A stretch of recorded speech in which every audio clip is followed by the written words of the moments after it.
ऐसन बीजन दे हम रची के बनाई हो, मन नाही भरी भोले पेट भर जाई हो।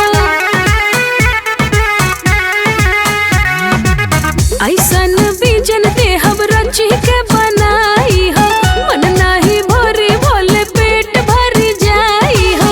खाए वाला अंगूरी चटत रह जाई, खाए वाला अंगूरी चटत रह जाई।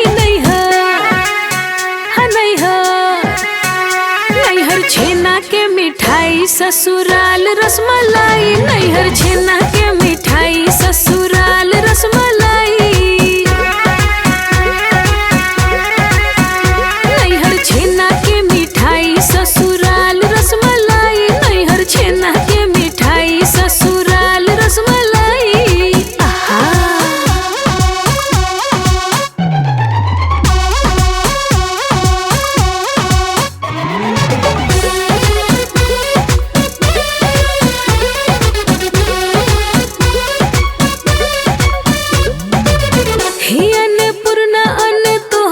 चढ़ाई पैया पड़ी हम तोहरो,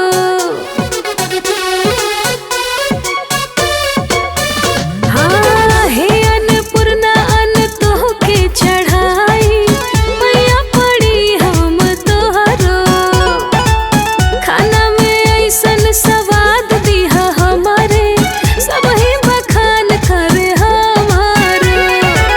ससुरा के सुख नाही कतई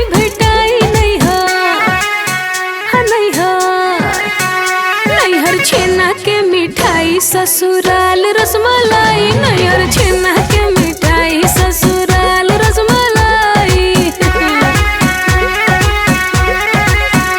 नैहर छेना के मिठाई ससुराल रसमलाई, नैहर छेना के मिठाई ससुराल रसमलाई।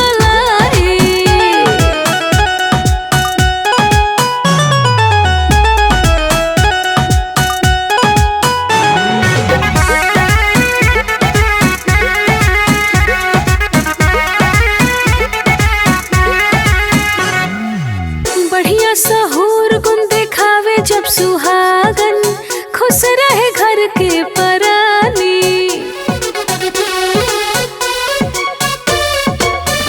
हाँ बढ़िया सहूर गुण देखावे जब सुहागन, खुश रहे घर के परानी। समय से सेवा सत्कार सब कर करो, समय से देहब खाना पानी।